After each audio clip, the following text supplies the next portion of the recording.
Is your laptop or computer's memory running out of space and you are planning to buy a new SSD? I faced the same issue a few days back.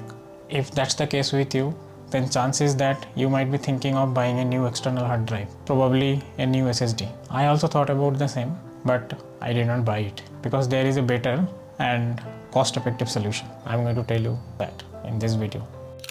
Well, I'm not saying that SSDs are bad and you should not buy it. In fact, there are very good SSDs available in the market, and there are SSDs from Samsung and Western Digital which are really good. Even I also thought of buying a new 1TB SSD from Samsung, which I eventually did not do. The alternate solution that I am going to tell is a little bit cost effective and you basically get more out of your money.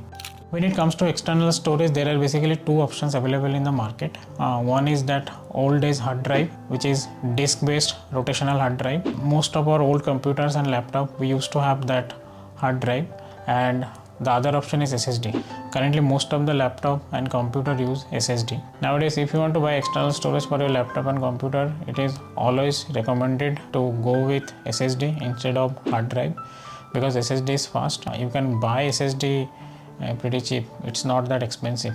There are good SSDs, as I mentioned, and you can always go and buy that from the market. The advantage of buying that kind of external SSD from good company is that they are portable, very well built.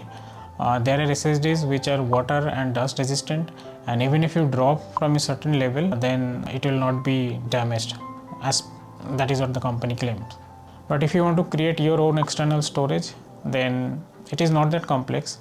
Anybody can do that. You just need a little extra work, and I'm going to show you what you need in just a moment.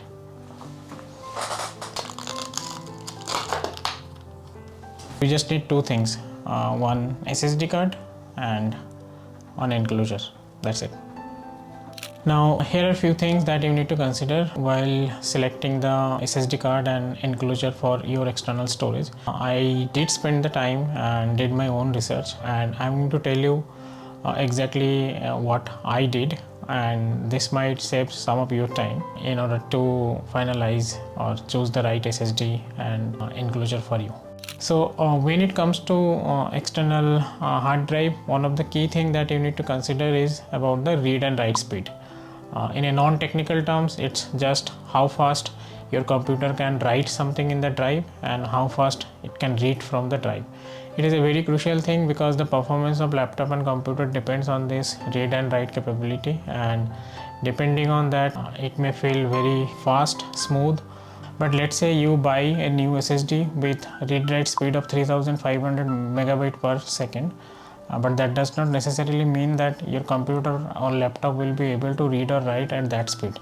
There is another factor in between, which is how you are attaching your external SSD into your laptop. There are multiple options by which you can connect the SSD to your laptop or computer, either via USB-A or USB-C or Thunderbolt in case you have in your laptop or computer. If you have latest laptop and computer, then chances that you might have latest USB Type-C or 3.2 Type-A USB. In that case, you can expect read-write speed of up to almost 1000 MB per second. And in case your laptop has Thunderbolt, especially in case you are using Mac, then you can really achieve very high speed, up to maybe 2500 megabyte per second.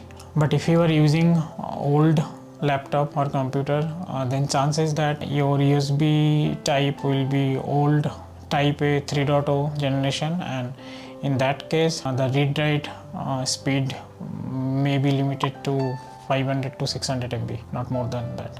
So there is no point buying a SSD with very high read and write speed, and those are very costly. For the purpose of creating the external storage, we do not need anything beyond read-write speed of 3500. It is more than sufficient even if you have a Thunderbolt.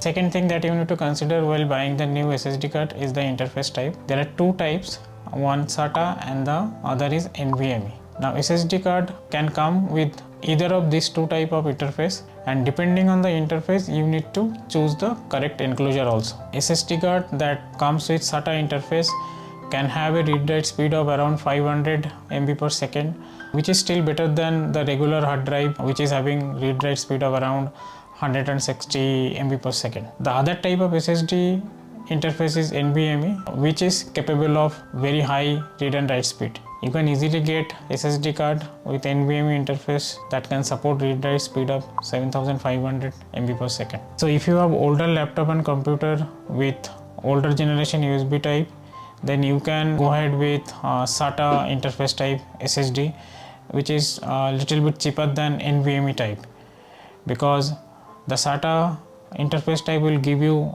around 600 MB per second, and even if you use NVMe type SSD in your older laptop, you will not get past that 600 or 650 MB per second in terms of read and write speed. But if you want to make it future proof, then I will always recommend to go with NVMe type SSD card, which will give you much faster read and write speed than SATA type. The third thing that you need to keep in mind while choosing the SSD card is the form factor, which is the size. So there are two types. The SATA SSD card comes with 2.5 inch or M.2, and all the NVMe type SSD card comes with M.2 only. Once you have finalized the SSD card based on the three things that we talked about, which are read write speed, interface type, and the form factor, the next thing that you need to consider, choose the right enclosure for your external storage. Now these three things that you considered while choosing the SSD card are equally important while choosing the enclosure also. For example, if you have planned to buy SATA type SSD card, then you need to buy the enclosure which can support SATA type only.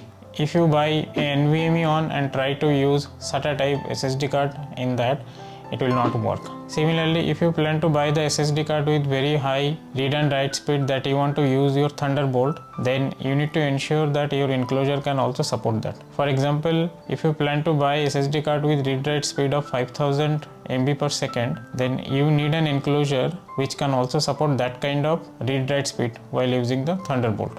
In my case, I bought Crucial 1TB NVMe M.2 SSD with read write speed of 5000. I could have bought 3500, but the price difference was very minimal, so I went ahead with 5000 MB per second.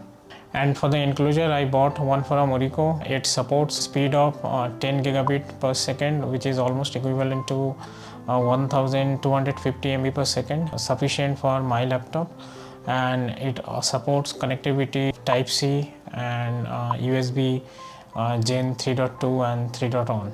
I hope you found this video informative and helpful. If so, please like, comment and subscribe, and I'll see you in the next video. Thank you.